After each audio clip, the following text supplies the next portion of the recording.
Mickey. How are you? Hi, Elin. How you I'm doing? here to make some questions for my homework. Sure. And I see that you are the CMO of LaceUp Solutions. Yes. Okay, well, my first question is what is the role that marketing plays in the sales process? Well, marketing is the most important part of the sales process. If you have no incoming leads, you can't make any sales, right? So in our business, my responsibility is to bring in the leads. So what I do is I do social media marketing on Instagram, LinkedIn, YouTube, AdWords. That's more paid. We do paid on Instagram as well. And my sole objective is to bring in as many leads as possible to hand over to the sales team so that they can close the deals. That's the objective. Okay. So it is my job. I believe it to be the most important job in the company. It's what it brings to the company. If you don't have money, you can't do anything. Yes. You can't pay employees, you can't pay for the technology, you can't pay the bills, we'd have no light, we'd be under the bridge. So it's the most important thing in the world. Yes, okay. This is my second question. How valuable are the source of leads for a business? The source of leads, if you don't tap into a source of leads, so it's kind of like a gold mine. Okay. Right? So a gold mine, you used to pan for gold and look to see if you could find gold during the gold rush, and sometimes you find a big gold rush and get really rich. That's what happens in marketing. If you can find that source, you get really rich because the rest of the business is easy to set up once you have a demand for product. Okay. Right? So that's the most important thing in the world is finding a source of leads. And you can use, again, the avenues are Instagram, LinkedIn, AdWords. If you can figure out any source of leads, even cold calling, any source of leads, you can make a lot of money. And how can you say that, okay, I find the right source of lead? Like, how can you give an advice for someone that is new to decide It's easy. to determine? It's easy. So you take the price of your product. Okay, so let's say your product, the cost of it's $1,500, right? And let's say that your source of leads delivers a customer at $500 a piece. Well, guess what? If you spend, let's say, $45,000, right, on leads, or let's call it $30,000 on leads, right? Think about that. You're going to get 3 times the return on those $30,000. So you're making $90,000 on the $30,000 investment. So all you have to do is get to the point where you invest less than the money that your customer is going to pay for your product. Does that make sense? Yeah, it's like the cost of acquisition of the customer. Exactly. Customer acquisition cost is lower than what the customer pays you. In our case, we get paid monthly. So literally, I can spend up to the entire initial revenue of the customer. So let's say that the customer generates $2,500 for me at the beginning. I can spend all those $2,500, 100% of it, and then they stay recurring, paying me $500 a month, and their lifetime value is 12 years. So think about that. Yeah. Okay. So we're talking about $72,000. If my math is right, probably not right now, but $72,000 over the course of the lifetime of the customer, and I'm spending $2,500 to $5,000 to acquire them. Okay. Yes. Okay. That's good point. What are the top marketing tools that you think business should be implementing? The number one marketing tool every business should be implementing is content marketing. Making videos, making graphics, making pictures every day and putting it out to the world. Because the problem is, especially in our industry, software as a service, nobody's doing it. Okay? Yes. No one's doing it. So what that means is if you do this for 5 years every single day, multiple times a day, you have a tremendous advantage. Yes. A head start on everyone else, because by the time they realize that that they have to do it too, you've got a 5-year head start. So you have a monopoly in the industry. So by far social media, because nobody, at least in our industry, nobody's doing it. Maybe if your company is a marketing company, you're doing it. Yes. Or maybe if your company is a sports team or a music industry company of some kind, you're doing it. But old school companies, no one's doing it yet, even in 2019. So that's a good advice that people should start implementing for the business. All day.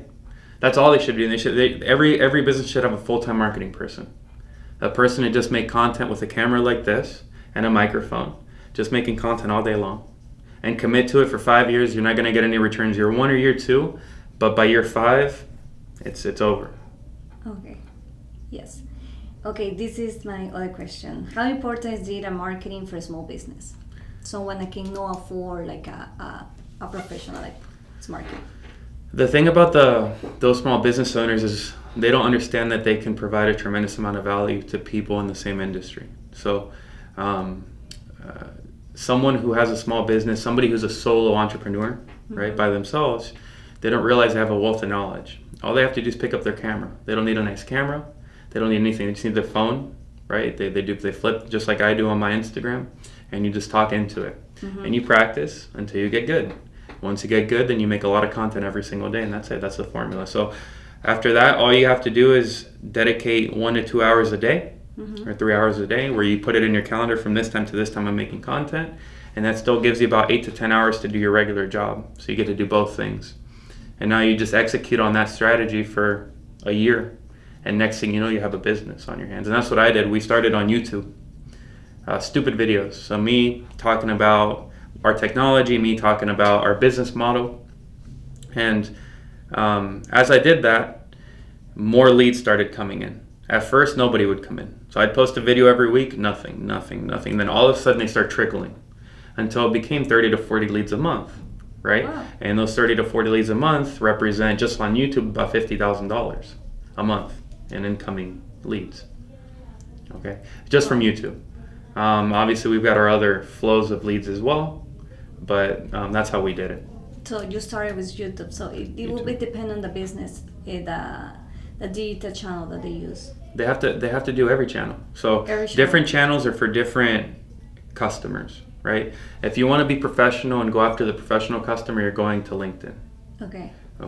If you want to go after a young crowd, a really young crowd, like 10 to 12, maybe 10 to 14 years old, you're going to TikTok. Yes. If you're going to generation, our generation, right, the millennials, and then the generation after us, I believe they call the centennials, and it's Instagram, right? If you want to go even older, Facebook. So you have to target, because if you're one person, you can't do it all.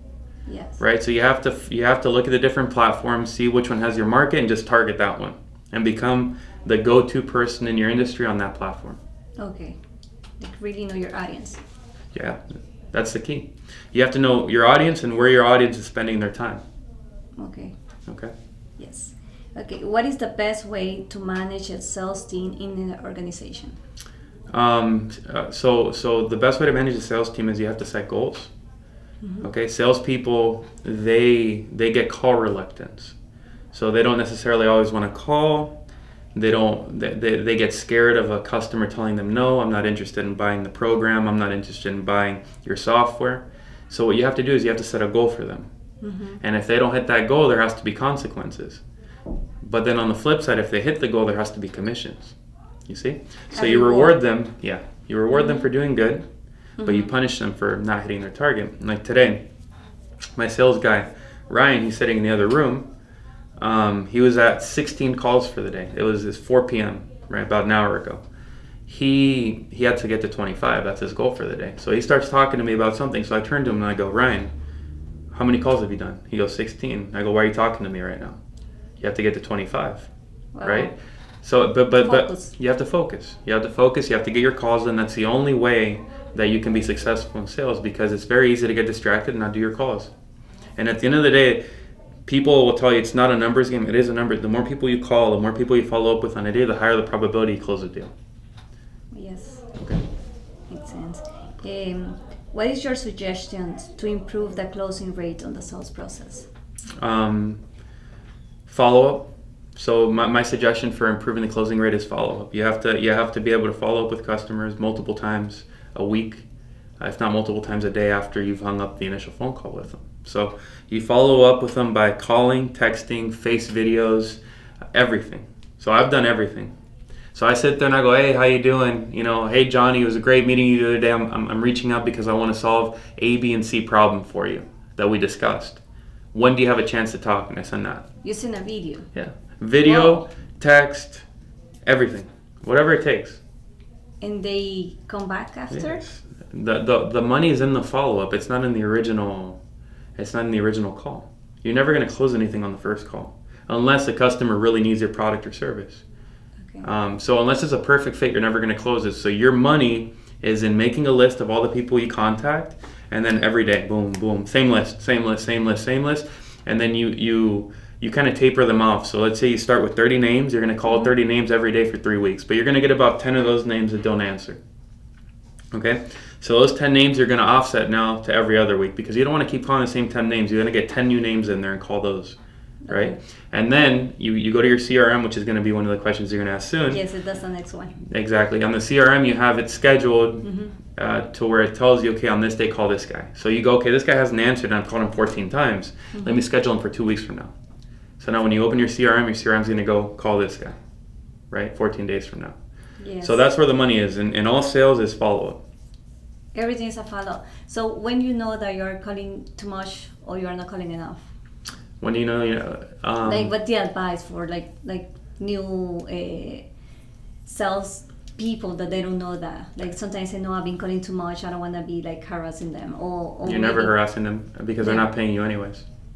So the irony is you're not getting paid by calling them a million times anyway. It's like if you don't call them, they're not paying you. If you call them, they're not paying you. You might as well call them. Either way, you're not getting paid. So who cares? Maybe they're not your customer. You want to harass them. They need your product and service. You need to believe so deeply in your product and service that you will call them a million times if you have to get them to close the deal. Because you know you're helping them. You know you're solving their problem. They're paying you commission, great, but you're solving their problem at the end of the day. So you have to blow their phone up, and then you want them to tell you. They want them to go like this to you over the phone. That's the objective. Either this or yes. Those are the only two options. The one that's like this in the middle is no good.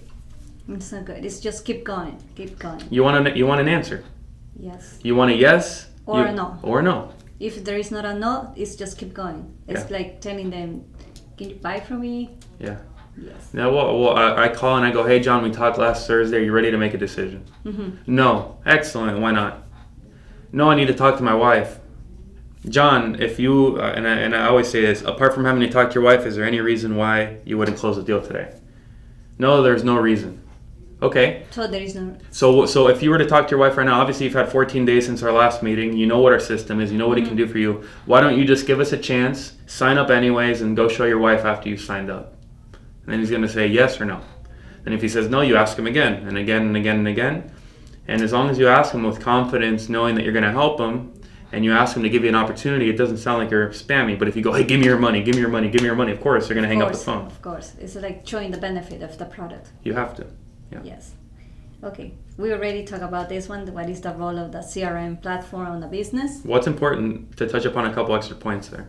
Because I touched upon the follow-up. But the most important part of the CRM, the most important role, is the ability to document your data, right? Remember, you have goals to attain. So you have to hit 25 calls a day, for example. And that CRM helps a manager look at how many calls are they averaging. Okay, are you averaging more calls or less calls? Well, why aren't you hitting your target? If I don't have a CRM, I have to go to a spreadsheet, download it, and do some formulas. It takes forever. It takes forever. And Salesforce is $35 a month per user. It's nothing. It's not that bad, so people don't know that. Yeah. Yes. So get Salesforce, set it up for your sales reps, set a goal for them, okay? A monetary goal and a call goal. What you're gonna do eventually is, well, at first you're gonna be like, okay, I need 40 or 50 calls to get my first interested person, okay? Now you're gonna call 40 or 50 times to get that first interested person. You're gonna do it over and over and over. Now you have 10 interested people. Now the question is, how many of those interested people do you close? Does that make sense? So you started with 50 calls, you have 10 interested, you close 2. It's where over there is when we talk about the funnel. There's more people we call, more people then we are like interacting with them, and then we're closing. Well, that's what determines your goals, right? If you go and you come up with a math and you go, okay, if I call 50 good leads and I get 10 interested people and I close 2, then if I call 100, I'm going to close 4. If I call 200, I'm going to close 8. You see, and you can do the math. Exactly. So that's where your goal comes from. Like I know for a fact, Ryan, the sales manager here, if he calls 25 every day, he's going to get 2 interested people, guaranteed. And he's going to get 2 interested people. Let's say he gets 8 interested people a week because he doesn't hit his goal every day. Of those 8, we're going to close probably 1 after a month. So in reality, we need to get about 32 to 40 interested people before we close 1 a week. You see? In order to determine how many sales that he's going to do. Yeah. Yeah, how many calls he's gonna do. Yes. How many calls? Yeah. Yes. Okay. This is maybe the last one. Okay. What is your advice for marketers to have a successful growth strategy? Growth strategy? Yes. Like For us, I would like to give an example. Like for me, I just graduated this December, and we've been taught that we need to understand in a business goals, and then with a goal, then the strategy, and after you have a strategy, you have to keep in mind your KPIs, which is the key performer indicators. So for you to like give an advice, someone new like me, an example, how can you tell them what is the best role to go? You mean in regards to your own business or working for someone else? In regards to working for someone else. As a salesperson or as a marketer? As a marketer. Because we don't have experience yet. And we don't have experience in sales neither. And I guess for a marketer it's very important to understand sales. So my experience to all of you would be easy. You before you get hired, I would go take a camera and start practicing your communication skills in front of a camera and get to the point where you're good enough to post videos online. Now you're going to take a resume, but that resume is going to have a link to your profile. So that the person hiring you can look at that profile and identify that you are indeed a good marketer, a good communicator, because at the end of the day, all you're doing in marketing is you're selling through a piece of content, whether it be a written form, picture, or video. So the best way you're going to get a job, if you're trying to get a job in marketing, is you have to show a proof or a track record that you're going to be able to do it successfully.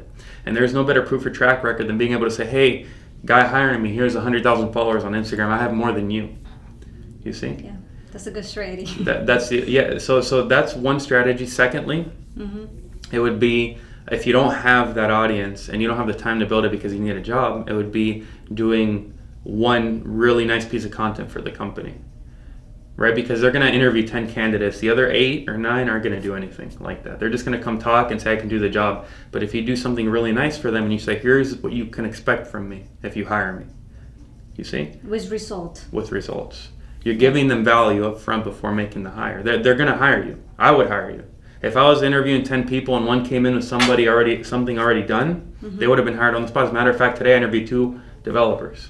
If one had come in and said, look, I saw your program online, I watched all the videos, I did a little report for you to show you kind of what I'm capable of, nice. I would have hired them right there. Wow. But nobody does that. People just come in, they talk about themselves. I don't care. I want them to provide value to me as an employer. Yes. Okay. So my advice is, number 1, show them your track record if you have one. Number 2, if you don't provide a tremendous amount of value up front, nobody else will do it. You'll get the job 100%. Yes, that's very important. And how about for those that have their own business and they already acquire some knowledge, but they haven't practiced at all? How can you tell them how to set out goals, make strategies, and maintain your key performance indicators in your business, like in the marketing field? Well, doing your business is hard because there's no structure, right?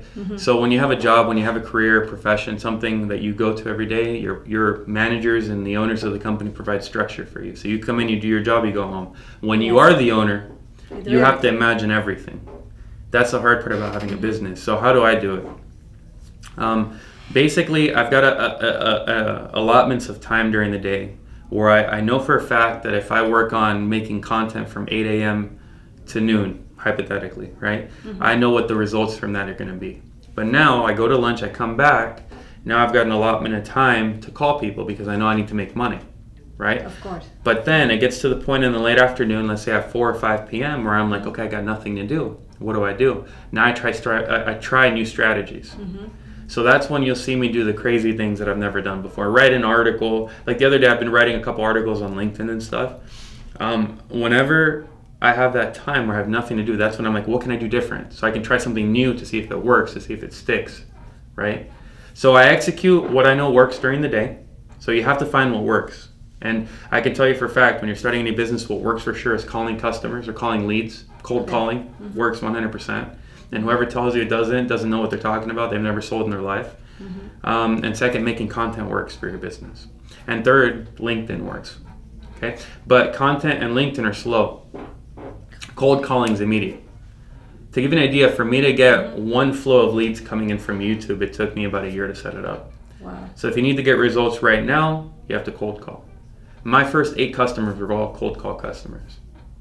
That's very challenging, right?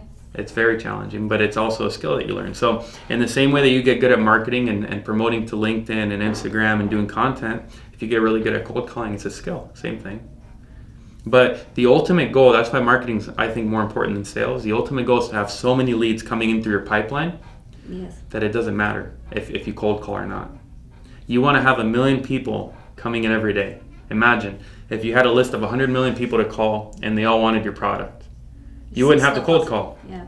You would just call them and they all want it. I want it, I want it, I want it, I want it. You'd just be making sales. And then you just scale up a big sales team, get 10, 20 sales reps because you figured it out, and now you're making a lot of money. So in my opinion, marketing is way more important than sales. Big time. Okay.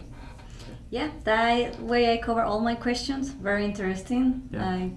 That will be a good advice, especially for us and our cohort 10. And thank you, Mickey. That was fun. Thank Elin, you. thank you for everything. Thank you.